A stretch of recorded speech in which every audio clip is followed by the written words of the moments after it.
Hello and welcome to Netflix vs. Cinema, the podcast that goes to the cinema every week, sees a couple of things, rates them out of 4, stays at home, sees a couple of things, rates them out of 5. Yeah, right, 5. Rates them out of 5, puts them up against each other and sees where money has been better spent this week.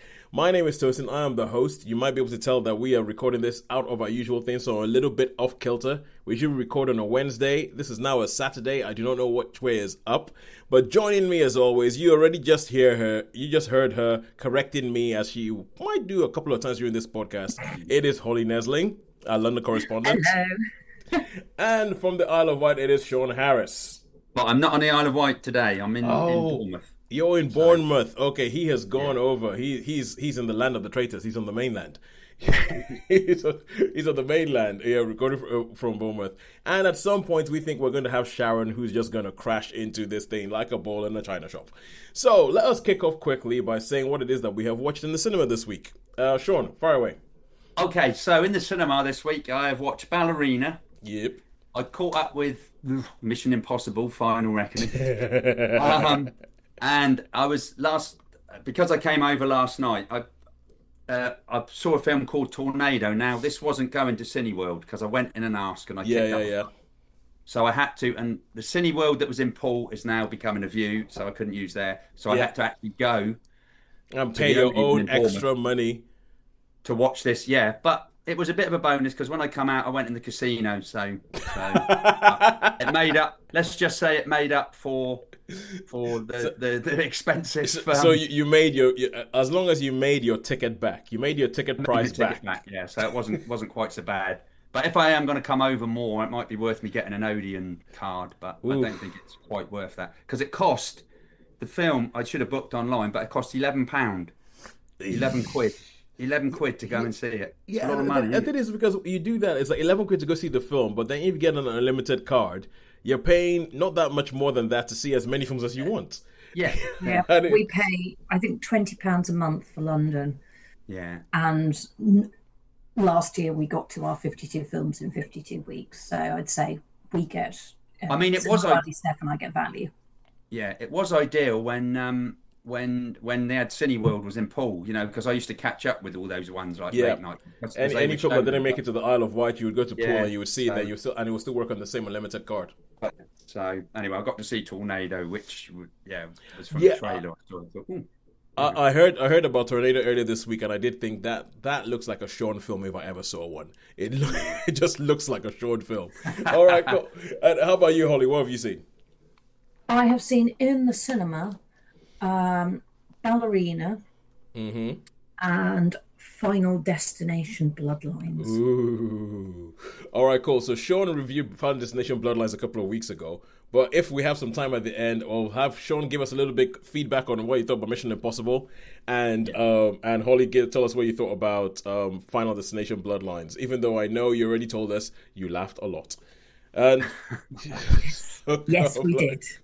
And there were some people in the cinema who found it even funnier than we did, and some people in the cinema who I don't think found it funny and were a bit put off by the fact that quite a lot of us were shrieking with laughter. They're like, this isn't a laughing matter, there's people dying, but in such inventive ways. Yes, they really are dying. All right. And we sobbed at the end. Okay, all right, cool. And I've seen the Ballad of Wallis Island in the cinema. And how about at home? Shaun, what do you see at home? Okay, I've watched quite a lot of stuff. I watched a couple of Vietnam documentaries like that, but I did watch a film, and I don't know why, but I didn't think I was going to watch it, but I ended up watching the whole thing called Beach of the War Gods. Beach of the War Gods. Yeah. Sounds interesting, eh? No, you see, that sounds like that sounds like a Roger Corman sort of like mid-70s exploitation film made for like no money, like everything like that.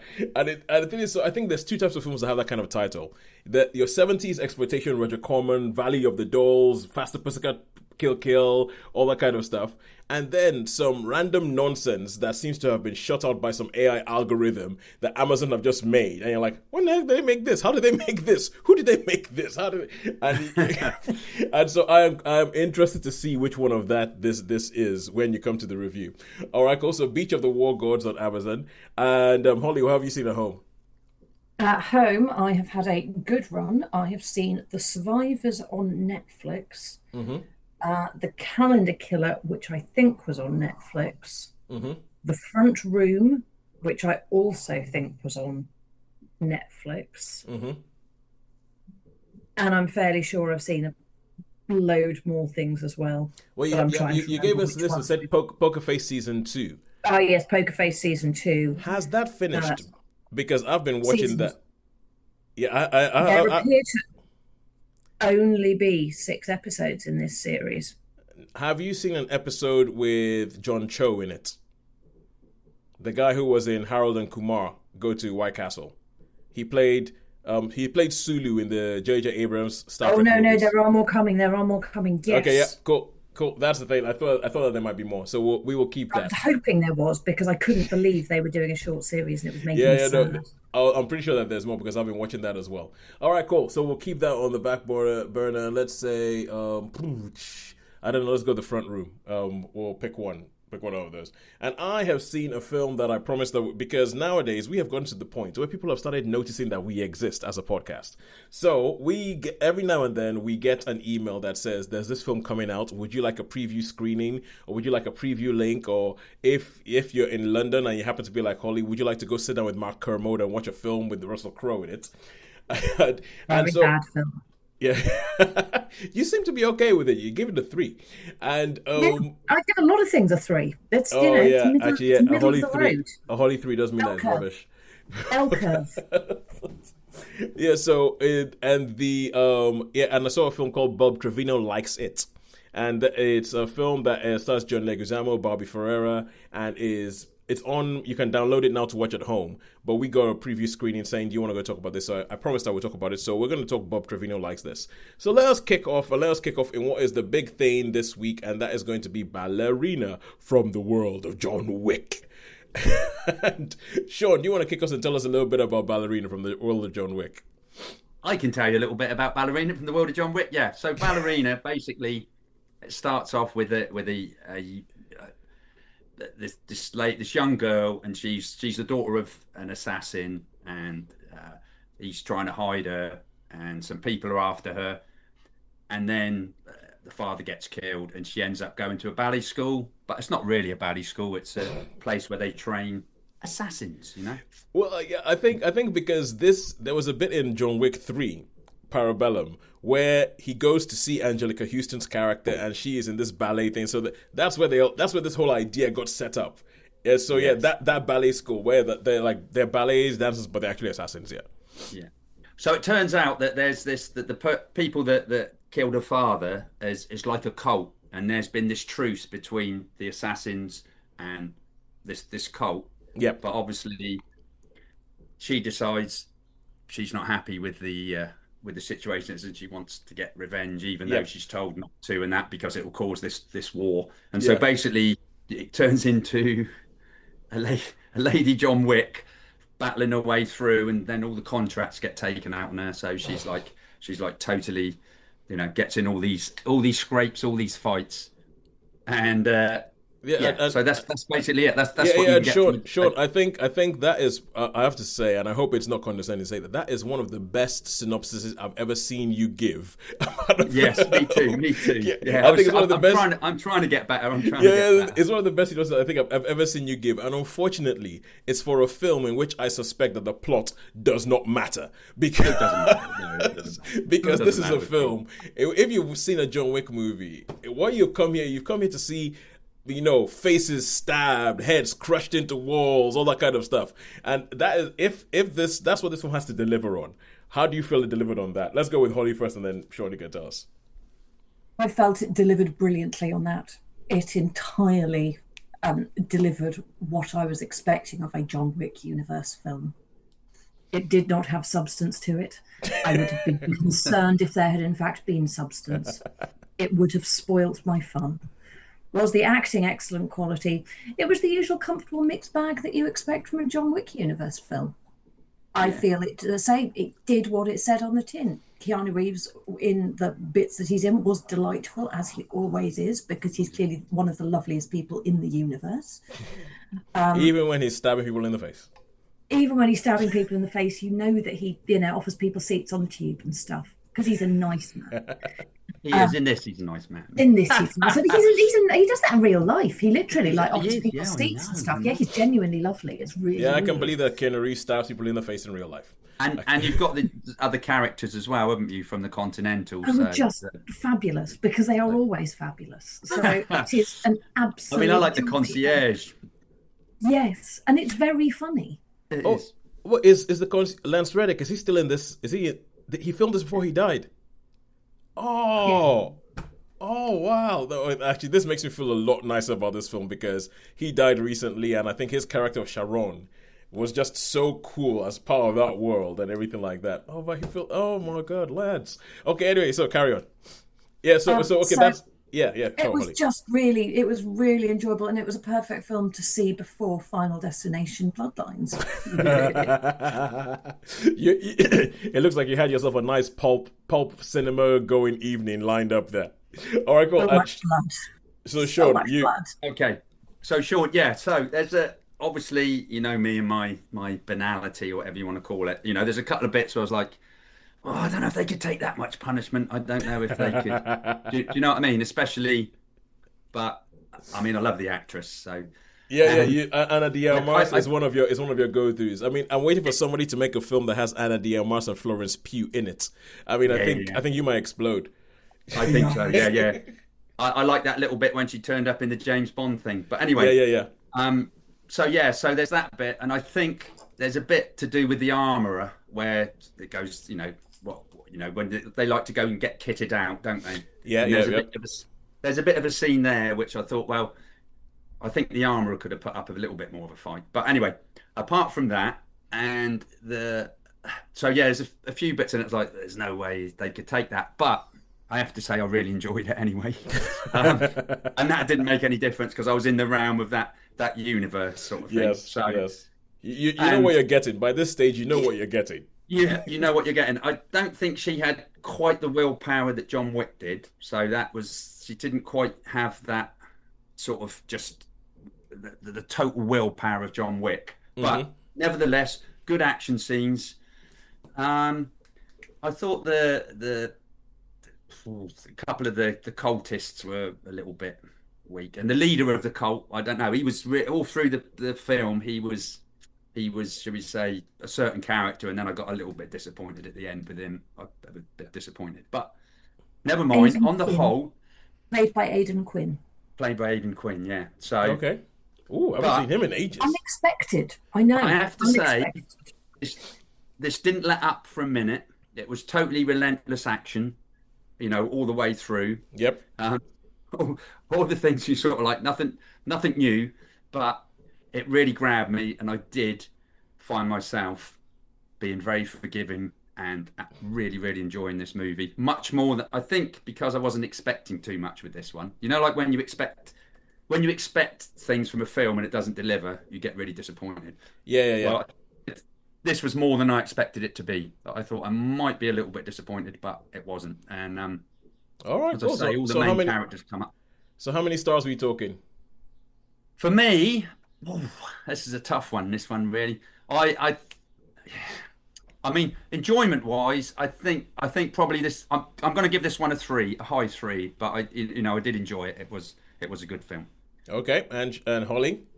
Exactly the same. High 3. Thought it was an absolute delight of nonsense. Joy to my life. All right. All right. Okay, cool. And now we have Sharon. Sharon has joined us. Hi, Sharon. Hey, hello.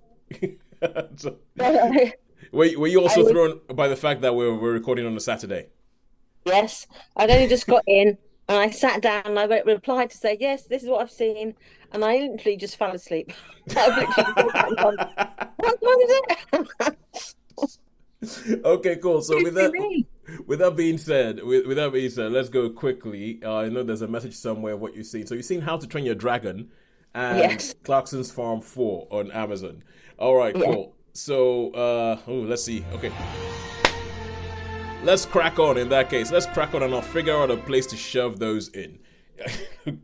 Now we're going to go to what you can watch at home. And this is a film, as I was talking about, Bob Trevino Likes It, that was sent to me. This is a film that where it has gone through the festival circuit. I think it bypassed cinemas in this country and just went straight to digital download. But we were given a preview screening saying, this thing is now out on digital download, if you want to tell your listeners. So you can find this film on digital download. It's not on any streaming platform. You have to pay for it. It's called Bob Trevino Likes This. It stars Bobby Ferreira and John Leguizamo. And the idea behind it is that the first thing you see in this film is you see Bobby Ferreira, who people might know from Euphoria if they watch that.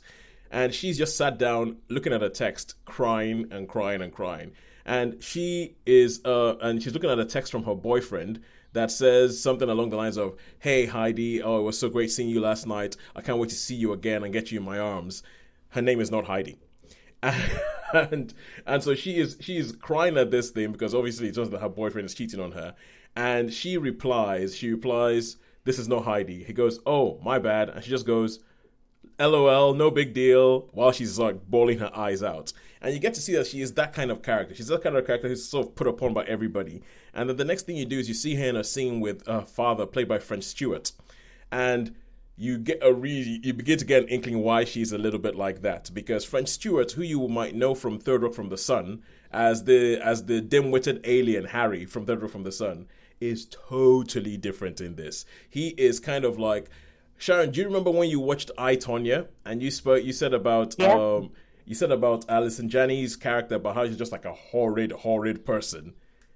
Yes. This is like the male version of that. He is a horrid person. Where you see the first thing he does is that he's sitting down with her and he's showing her 3 different women that he's thinking of dating from the place that he's staying, from the sort of old people's retirement home he's staying. He's judging them on their looks and everything like that. And this one is a little bit too old for me. It's like, she's younger than you, Dad. It's like, yeah, and he's just a horrible person. And he blames her for the fact that because her mom runs off, he blames her for the fact that he can't get a girlfriend because he has this child hanging around like a thing around his neck and all. He's a horrible person.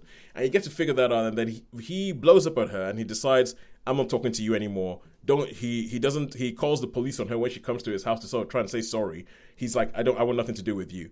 So she decides to go on Facebook and see if she can find her dad. Her dad's name is Bob Trevino. She looks for Bob Trevino. She finds an account that doesn't have a picture. She thinks that might be my dad, and she tries to like him. She tries to add him as a friend. It turns out that that's another Bob Trevino. But this is a totally opposite of like, it's a guy who's just sort of like, it's John Leguizamo. He lives along with his wife. He's kind of like, a safety guy at a construction firm, but the boss of the construction firm is an absolute idiot. And he gets the messages that she sends, and he replies and says, "Oh yeah, no, sorry, no, I'm not related to you. I don't think I am." But they keep sending messages back and forth on Facebook. They keep sending messages back and forth.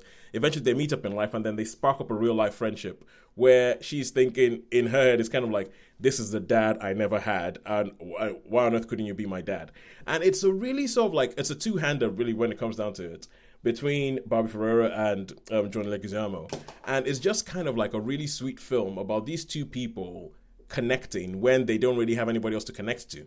Like, she doesn't really have any other friends. And it's just about how they speak to each other, how they get to each other. It's not that plotty a film, but it's just about watching this relationship develop.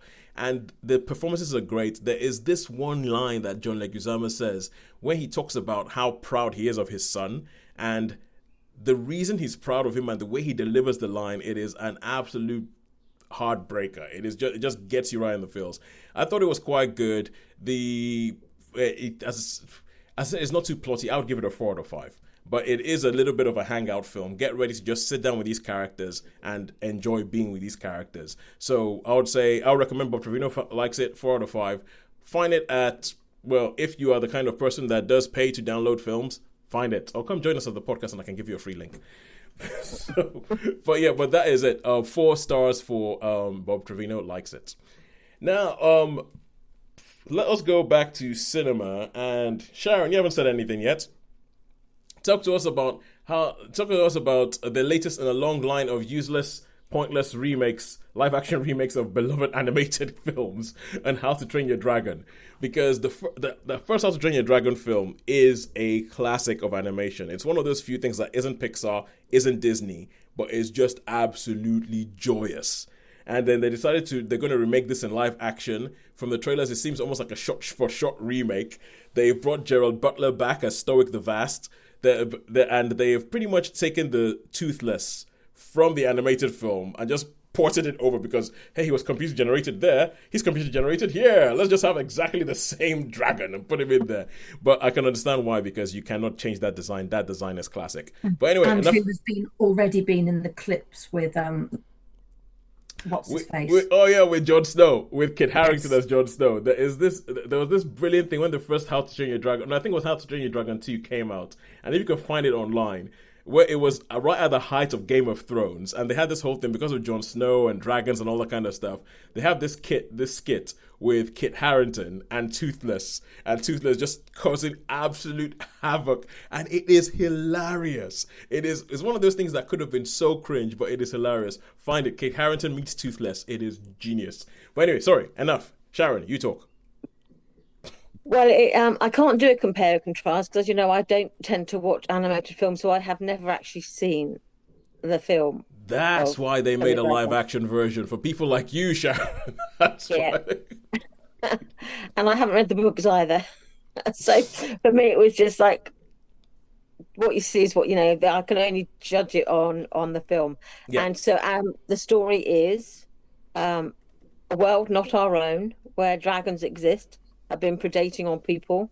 A group of people who have joined forces from around the known world, have sent their best people up north to this island, where basically trying to find where the dragons originate so they can fight them together as a group action.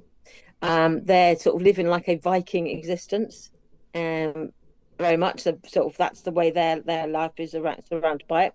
And one day on a raid, this youngster who's regarded as being basically useless at everything. Yep. Hiccup. He quite likes tinkering and Hiccup. He likes tinkering things and inventing things.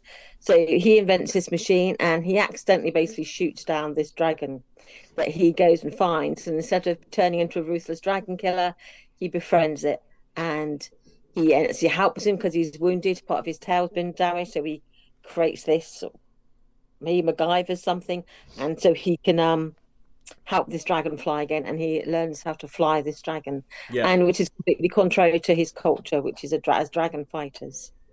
So how close is that to the animated version? That is exactly the animated version. It's exactly the same. The only wrinkle is that this time around they've said that people from around the world have come round, because in the animated version they're all just Vikings who inexplicably all have Scottish accents. In the animated version, all the adults have Scottish accents, all the kids have American accents. They never explain it. But right. Yeah, so they still have Gerard Butler as Stoic the Vast. Leading this he's the chief of these sort of Viking dragon killers. Yeah. And this sort of drama ensues when sort of their cultures clash, where him wanting to befriend the dragons and find out there's more to dragon lore than what they think, and everyone else thinking the only good dragon is a dead dragon. So you have this little conflict there. So I think for anyone else apart from me, obviously it's just I think my friend has seen it. Well, I went with a friend and she said there's some exactly the same for us to drive there as the animated version. So I actually I liked it. I only have a vague idea. I know what the dragon Toothless looked like, and I vaguely sort of know what the little boy looks like. And I think I've seen an image of the Gerard Butler's character Stoic. But apart from that, I don't know any of the others. Don't know anything about it at all. So it was completely new to me. So I enjoyed it. I thought they actually rendered the dragons really well. Yeah. And it made me wonder what other sort of dragon type dramas could they do, because there's so many dragon books out there, and I was thinking, I wonder if they could do the Dragons of Fern or His Majesty's Dragon series. You know, there's all I'm thinking, I wonder, could they do talk? But no, I thought they rendered the dragons really well, and the texture of them and the feel of them. Yes. They feel like they were occupying space, and that you felt like that these people were in the same space as the dragons. Yeah. No, and I just thought, yeah, it was engaging. It was well played. Well, the sort of the young actors, I thought, did their parts well. Yeah, to me, it was really engaging, and it looked really good. I enjoyed the look of it, the feel of it. It didn't feel over long, even though it was sort of probably about 2 hours long. Yeah. In fact, it just felt well paced, well presented, entertaining, engrossing in places, with a big bad at the end. And oh yeah. and it sort of to me it delivered. I mean, I don't have anything to compare it to, so I can only judge it on what I saw. Okay. And I really enjoyed it. I thought it was a great lot of fun. So how many stars does that result in? So I was torn between, I think practically it's a strong 3.5, 4. Because I thought, yes, to me it was just like solidly entertaining. The version I went to see, there were all adults there. There were no children in the screening I went to see it for. And yeah. I think we all came away thinking, oh, this is quite good. I didn't hear any grumbles or too many people complaining about it. So we actually thought it was, everyone I sort of encountered really enjoyed it. So I would probably, to be fair to it, I would give it, a strong 3. I think it was good. It was well delivered and it was entertaining. Yep, cool, good stuff. Maybe just short of a 4, but certainly a very strong 3. All right, good. It's when you said there were adults in there, I'm like, yeah, because those are all the people who were the kids the first time the film came out. Well, that's it. There's a lad who sat behind me. I recognised him because actually he's one of I used to work with his mum, and I recognised him as a little boy, and he's back from university. Yeah. So he was there with some mates. So it was, but yeah, we went to like a 6:30 showing, so it was probably a bit late for Tiddly Tots to watch it. Yeah. No, all adults. It was all adults in the screening we went to. And, yeah.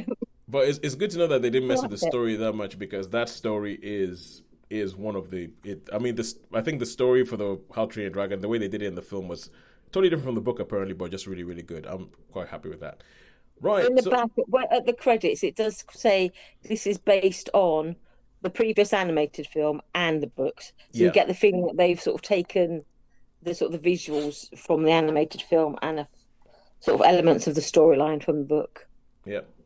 All right, cool. And now let's go back to Netflix and Friends, and let's talk The Front Room with Holly. Front Room is a film on Netflix about a couple, a fairly young couple, mixed race couple. She is black and he is white, and she is pregnant with heavily pregnant with their first child.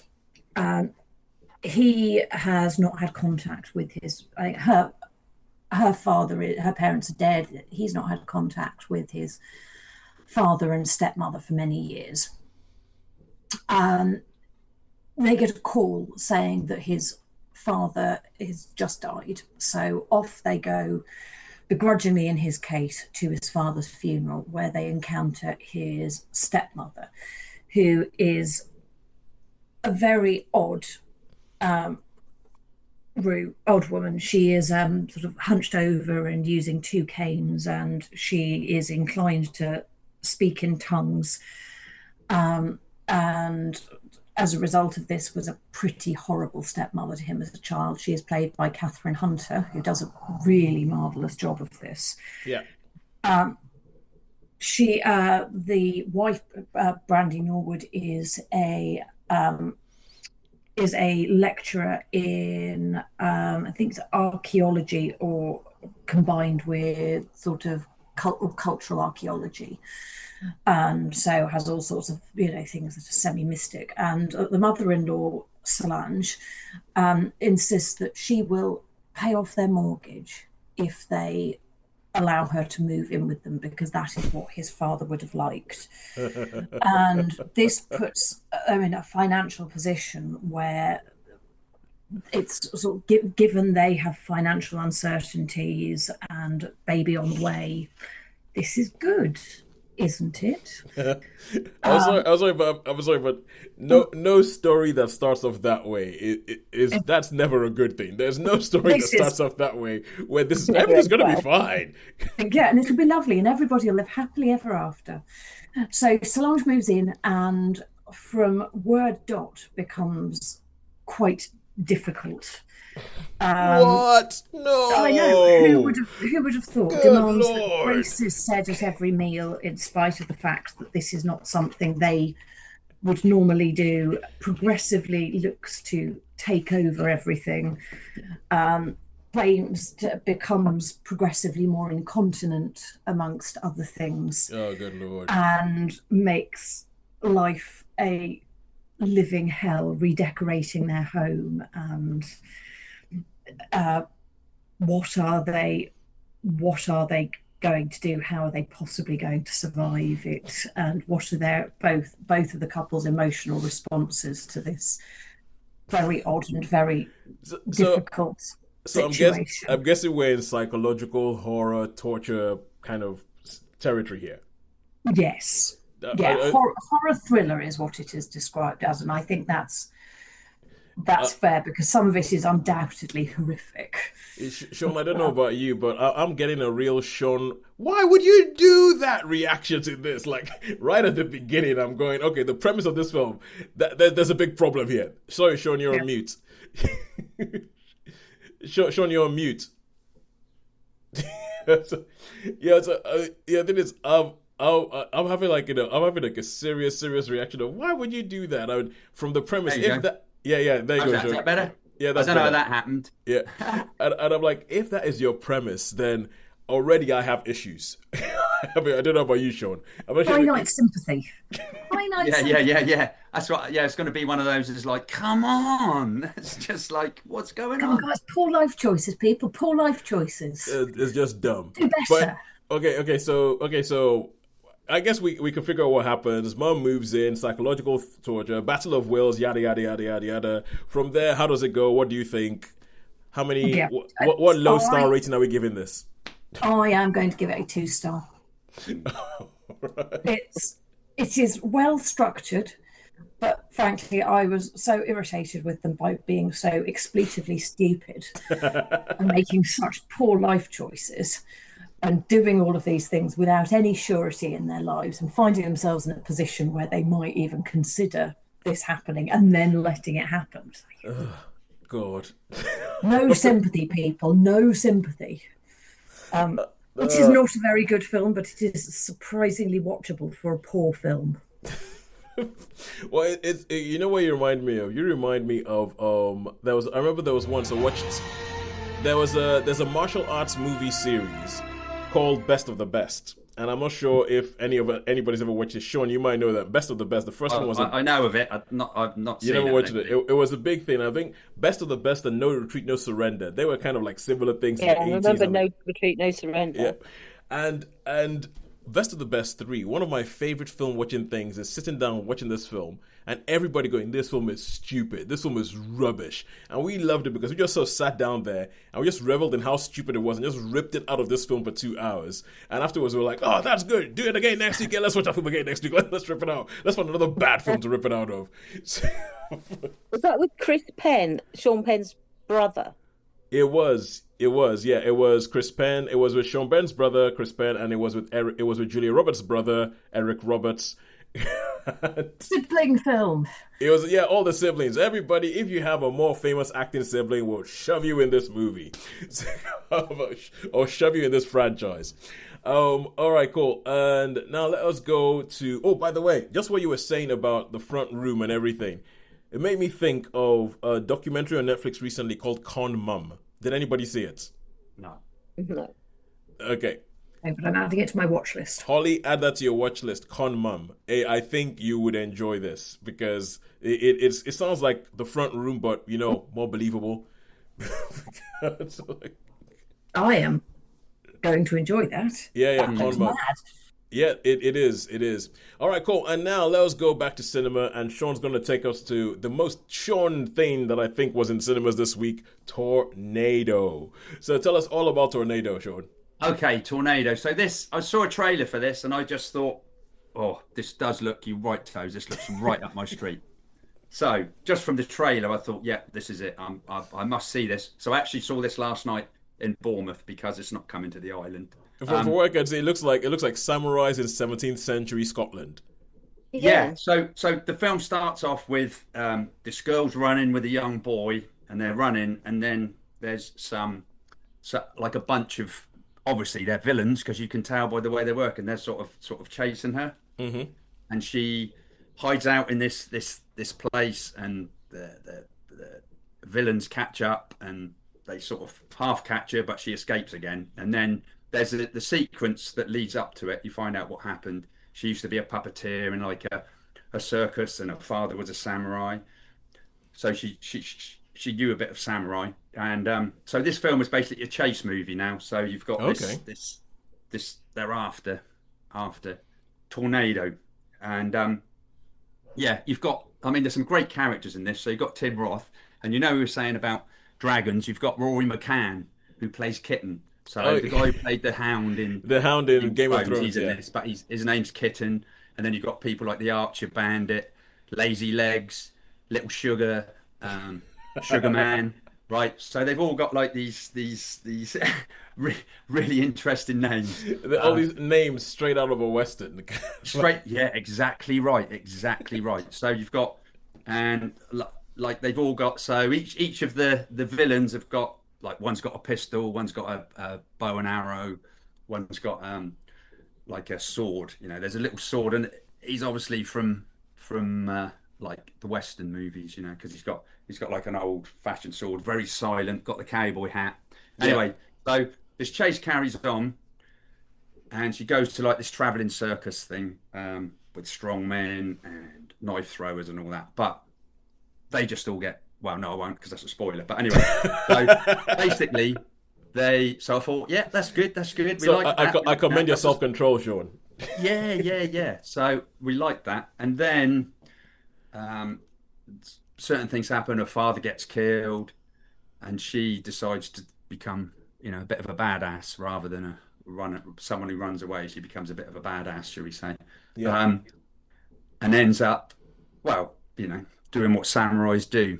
Now, this film, it was beautifully shot. It's just really, really beautifully shot. The acting was first class.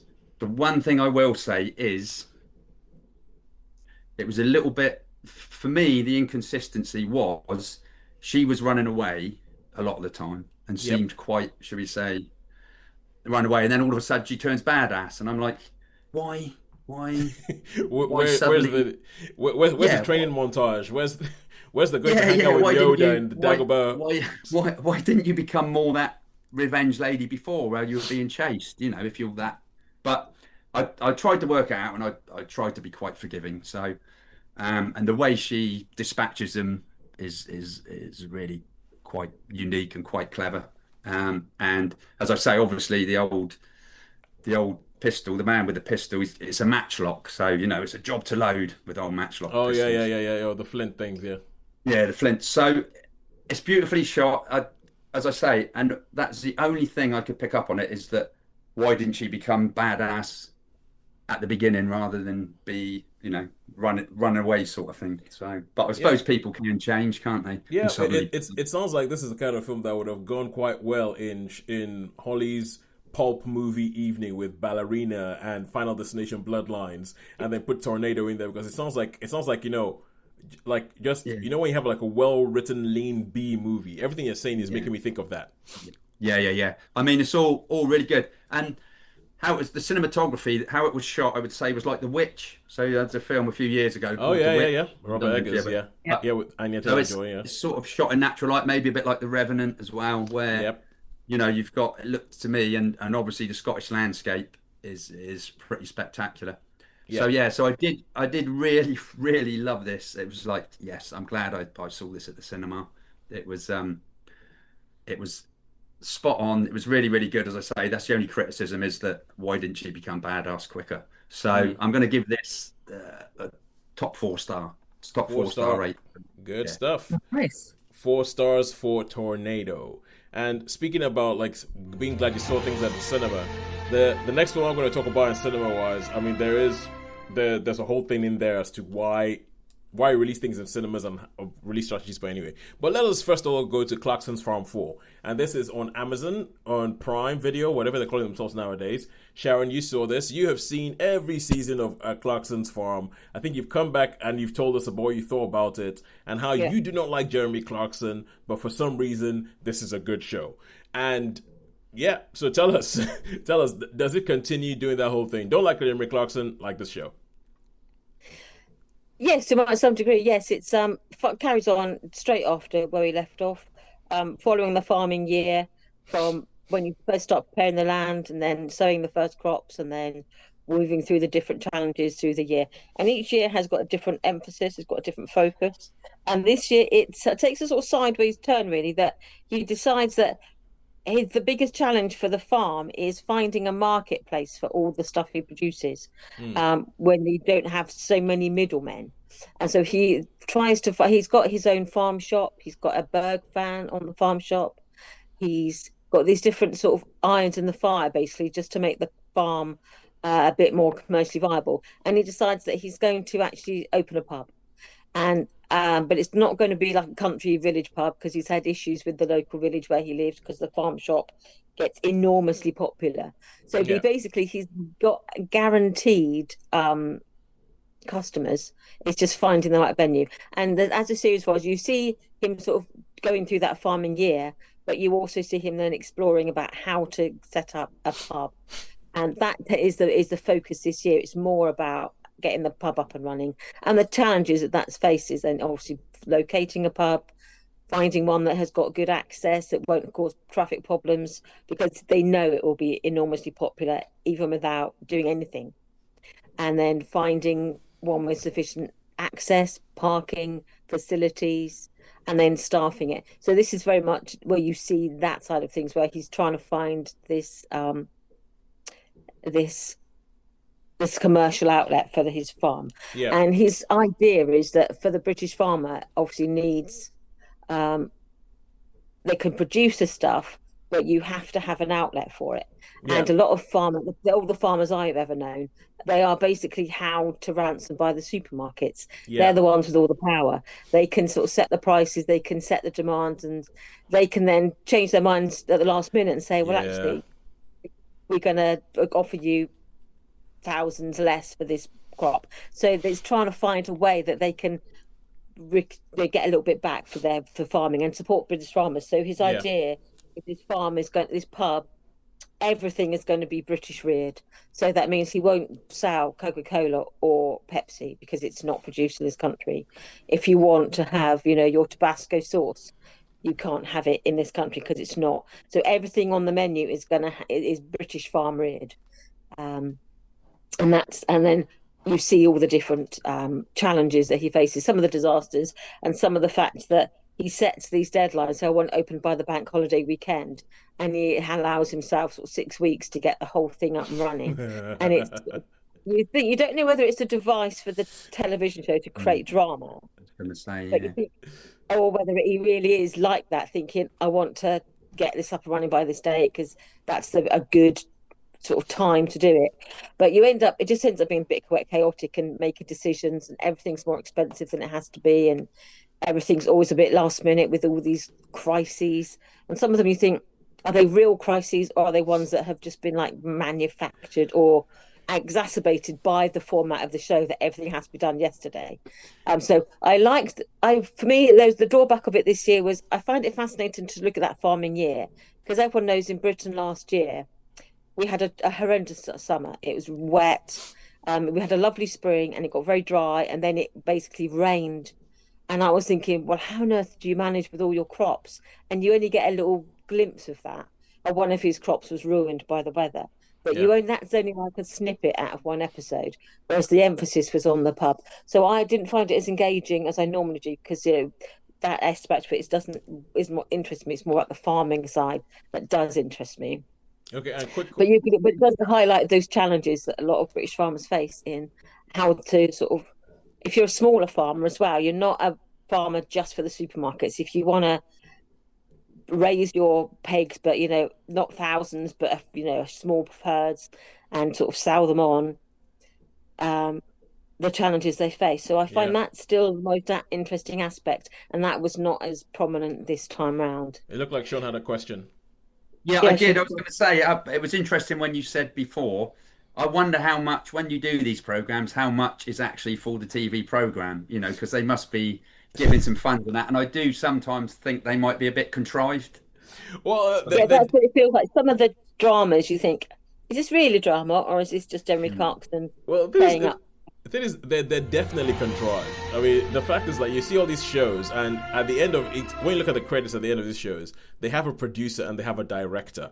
Now, it was just what happens. Why do you need a director? and it's but there's a show called what's it called? I'll figure it out, but it's essentially about being behind the scenes. It's like a drama, but it's made behind the scenes on one of these sort of reality TV shows, and you get to see all the stuff that they do to get people to do something that's going to be good. And I feel like Clarkson, quite frankly, he has learned that I think right now it is better for his brand if he is professionally uninformed. So if he doesn't find anything out, then he can say stupid things like, I want to be open by bank holiday weekend, which is in 6 weeks' time or something like that. And I think he knows by himself that if he doesn't know how difficult it is to do something, it makes better TV. So I think that by now there's probably a bit of it where he doesn't learn just so it can be good, but there'll also be somebody who will be sort of like edging him in the direction that would make better stuff. And also with these sort of shows, there will be a lot of stuff that will be on the cutting room floor that nobody's actually seen. Oh, yeah. So it's sort of like 8 episodes. How many episodes? 6 episodes, and it's over a year. So it's like there's an awful lot of footage that probably goes on. To that hits the cutting room floor. So how many stars did you give that? So I'd give it 3 stars. It was engaging. I didn't find it as humorous. I found it I was conscious I was finding it a little bit more contrived. I was less interested in the pub. More interested in like just the nitty-gritty of farming, really, which is what it gives you an insight. And someone like Jeremy Clarkson can open the door for a lot of people where we wouldn't see into this world. And I know farmers, and it's like I don't know what goes on in the day-to-day world in their farming. So, and it's all around us. I was just driving through the country today. We went to a midsummer fair on the island, and we were driving sort of through farmland to get to it. And it's like there's great swathes of the countryside that we know nothing about because it's being farmed, it's worked. Yeah. But we just don't see that. And so I thought it'd be interesting to get that glimpse into a hidden world. And I think that's why farmers are struggling. For the most people, they don't see. They see you've got these, hundreds of acres of land, and they immediately assume that you obviously must be rolling in money. Yeah. And a lot of these people are land rich but cash poor. Yeah, I don't know about that. I don't know about that. Well, it's a bit like always got good stuff. Well, but it's a bit like when you have people who have stately homes, but you also got to think about how much it costs to keep that thing running and keep the lights on and heat up every room and everything like that. It's good from the outside, but there's a whole bunch of hidden issues with it. Now, I do know some of the country home, and it's a vast Georgian manor worth millions, but it's a money pit. Yeah, right. And I unfortunately have to move us on. Because Sharon, I can see how much this means to you, but unfortunately, I do have to move us on. No, I'd give it. No, absolutely. I find 3 stars for Clarkson's Farm. 3 stars for Clarkson's Farm. And the show I was talking about is called Unreal. It's a TV series called Unreal that's set behind the scenes of a reality TV show, people trying to produce this thing. And I spoke to somebody who I actually interviewed during our COVID shows. I interviewed him, and he used to work on one of these shows. And I was like, how real is this TV show? He was like, yeah, it's 90% real. Like 90% of stuff that goes on this TV show is what actually happens behind the scenes of these things. So if you can find it Unreal, it used to be on Amazon. I'm not sure it's still there, but Unreal, good TV show. And now, Sharon, this is the film that I wasn't sure would come to the island, but I did think that would be right up your street, and that is The Ballad of Wallis Island. Yeah, not seen a whisker of it here. No. It's not coming, Sharon. Yeah, I didn't think it. I was Yeah, I was worried it won't, because I saw this and it's already out of the cinemas. And this is I was going to talk about films being released in cinemas. I saw this and it had one showing at 5:20, and that doesn't really work with picking up kids from school and everything like that. And I thought I'm going to miss this film, but because this film isn't being made by Netflix or an Amazon or an Apple, I don't know when it's going to show up on a streaming platform. So that day, my wife sent me a message saying, I'm going to pick up the girls. And I was like, I've got like 10 minutes. I'm going. And I just legged it to the cinema, got there late, said, I don't care. Give me a ticket. I want to watch this film. And I was thinking that is something that, I think is being missed. Like, if Apple TV say, we're going to make Killers of the Flower Moon, but don't worry, it'll be in cinemas for a month, but then it'll be on Apple TV Plus. I would be like, okay, yeah, no big deal. I'll catch it when it catches on Apple TV Plus. So when Netflix does that with one of the films or anything like that, with this, the film that's being released in cinemas that I do not know when it's going to show up on a thing, I'm busting my neck to get to the cinema to watch it because I don't know when next I'm going to get a chance to watch this film. And I just think that there is a little bit of a lesson in there for film studios when they're releasing films. But anyway, back onto the Ballad of Wallis Island. So this film kicks off and you meet a guy called Herb Maguire. And Herb Maguire is one half of a folk duo who were around, like, they've broken up for about 10 years now. And he receives an offer to come to an island off the coast of Wales called Wallis Island to play a gig, and it's for £500,000. He thinks, I can use that money to actually record my new album. No problem, I'll go do this private gig, even though he hates corporate stuff and everything like that in proper folky stash. He gets to the island and he meets a character called Charles, played by Tim Key, who is a little bit awkward, a little bit weird, a little bit kind of like, socially kind of like, oh yeah, says the wrong thing at the wrong time, can't stop talking and everything like that. And he's like, okay, so you got this gig going on. He's like, yeah, I got this gig. And he said, you told me this gig is 100 people. He's like, no, I never said 100. I said less than 100. And he's like, how much less than 100?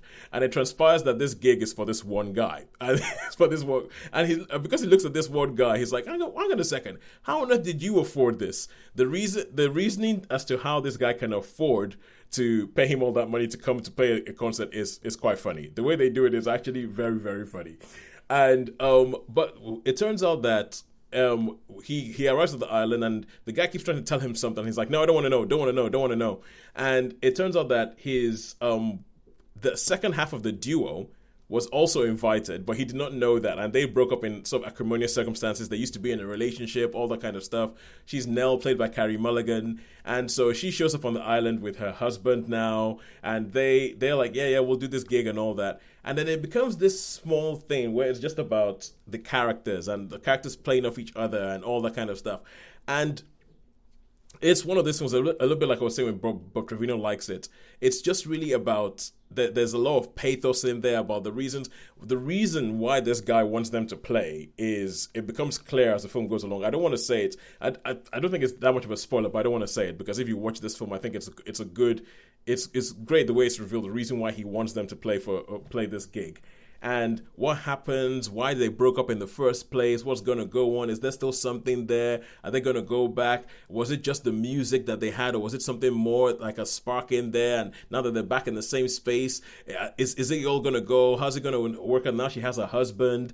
And I really like this film. I think it's a 4-star because there are some things that happen where characters show up and then they disappear very quickly. Like they show up and then they're out of the story for swathes of time. And the way that they're out of the story makes you go, hang on a second, but if that happens there, what is that?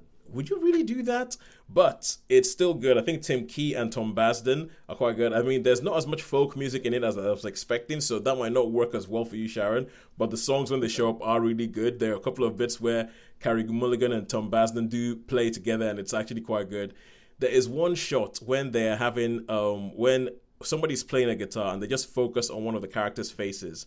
And it's one of the most impressive pieces of acting I've seen, because with everything you hear about the film and stuff, everything they've told you about the characters, there's just so much written on this guy's face as he's watching the music being played. There's just so much in there. And this is a longer version of a film that they originally made. They made a short movie that you can find on YouTube. It's called The One and Only Herb Maguire Plays Wallis Island. And this was made about 15 years ago or something when they were younger.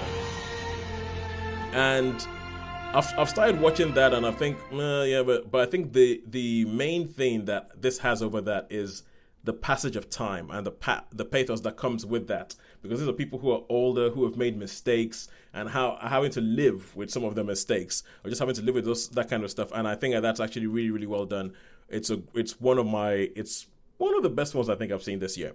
So when it does actually come out somewhere where you can watch it, I would recommend watching The Ballad of Wallis. I saw it when I saw the little sort of the blurb for this. I thought, hopefully it will come to the island, because I wouldn't mind going to see that with Sharon, because it does look a Sharon film, doesn't it? Yeah, it does. 100%. Just from the cover. Absolutely.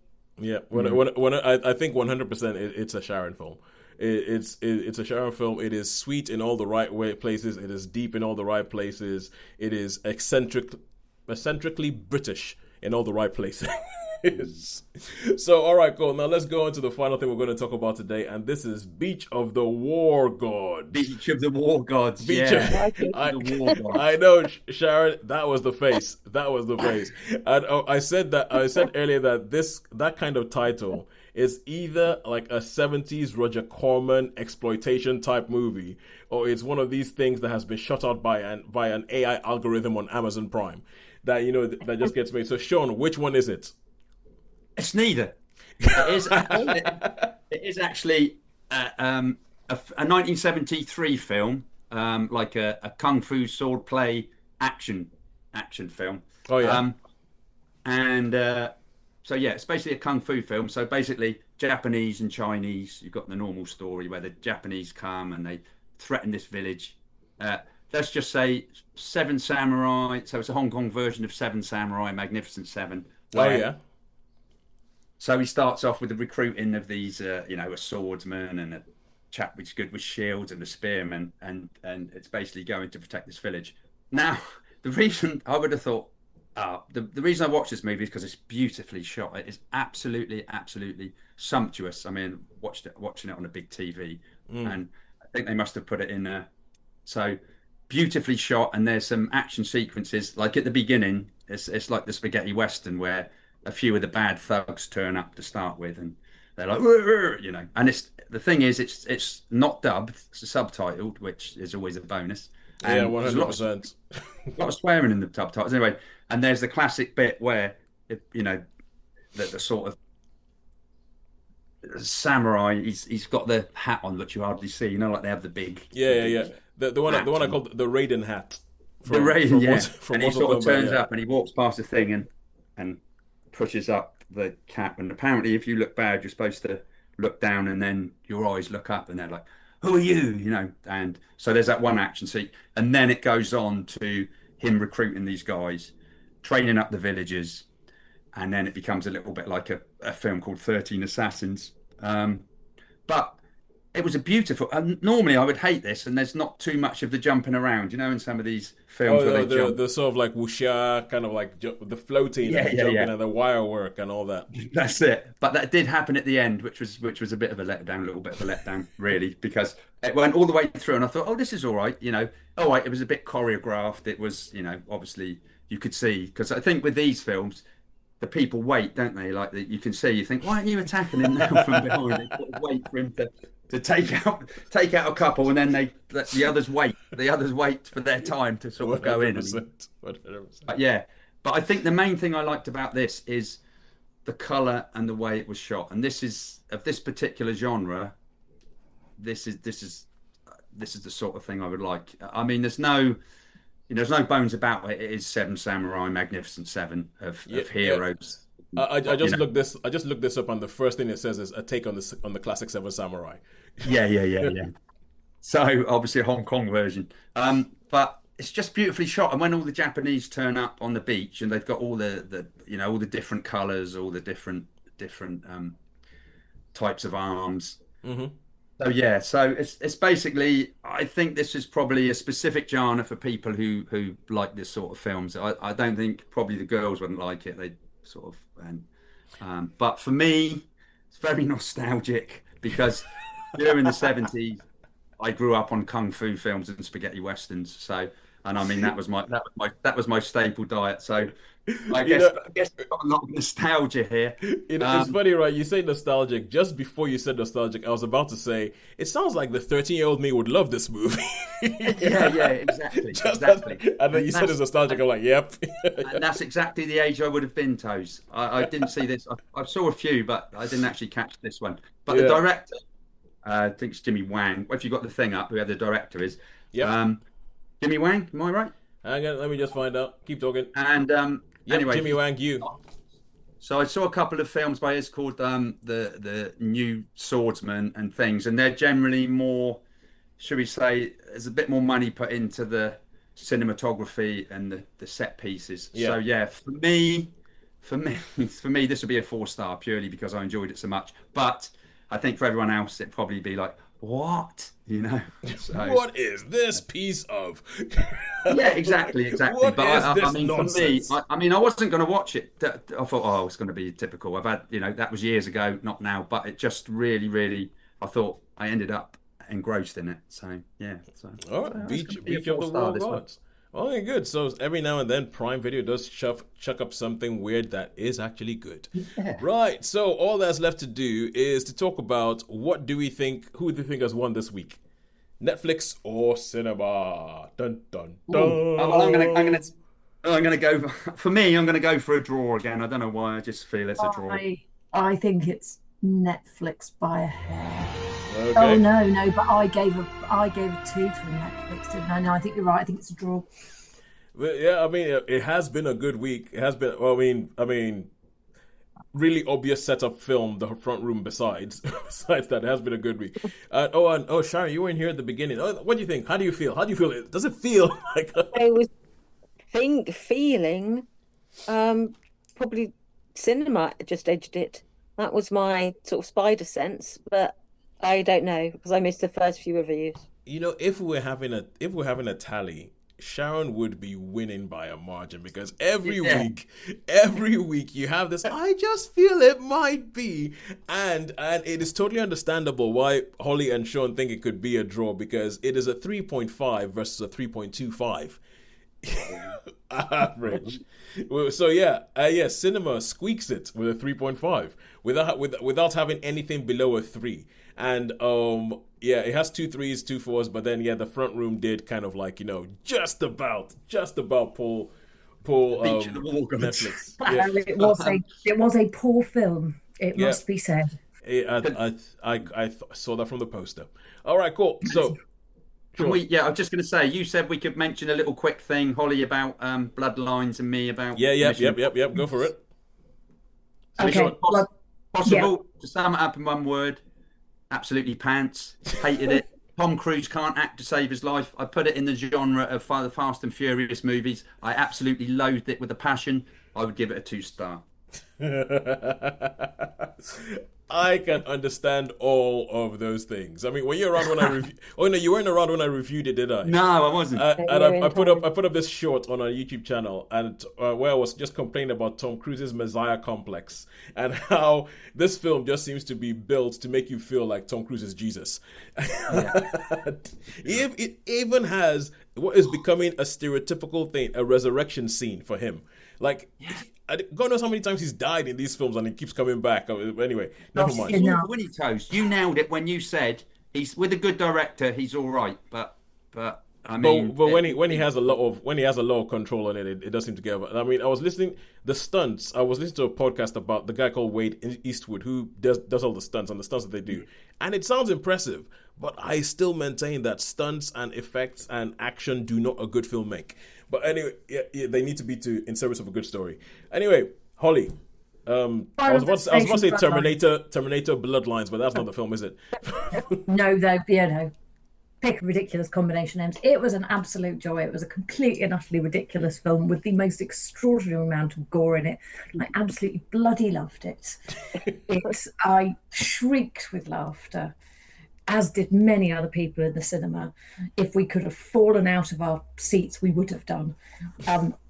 As I said earlier, not everyone seemed to find it as funny as we did and didn't necessarily find it as funny that we found it funny, but there were multiple people in there. It was not just cinema buddy Steph and me with the laughter shrieking, and I think we all just wound each other up more and more, and when somebody started laughing, you were done for. I thought it was fabulous. It was just so deliberately stupid and therefore a delight to watch, and I'd give it a 4 because it was just so madly happy in a blood covered way. And I think Sharon would have enjoyed this movie. All right. I've only seen the first one, which was when they took it seriously, so it'd be interesting to see it as sort of being self-aware. It is terribly self-aware. Right, and Sharon, she can nail things. Yeah, it is a perfect setup of mad, and it is not trying to be something it's not. Everything I'm hearing about this is making me think I need to watch Final Destination movies because I still have not seen either. I haven't seen one. I haven't. I don't think I've actually seen all of any of them other than Bloodlines, which, as I say, is marvellous. I missed out so many years. I'm going to have to play catch up. All right, cool. Of missed rubbish. All right, cool. So I believe that is it for us on this week. On a podcast, I'm going to find some time to edit. God knows when. And God knows when you're going to be able to listen to this thing. But until next week, when we will see something else in the cinema, it is a goodbye from me. It's a goodbye from me. Goodbye from me. And goodbye from me. Thank you ever so much for joining us.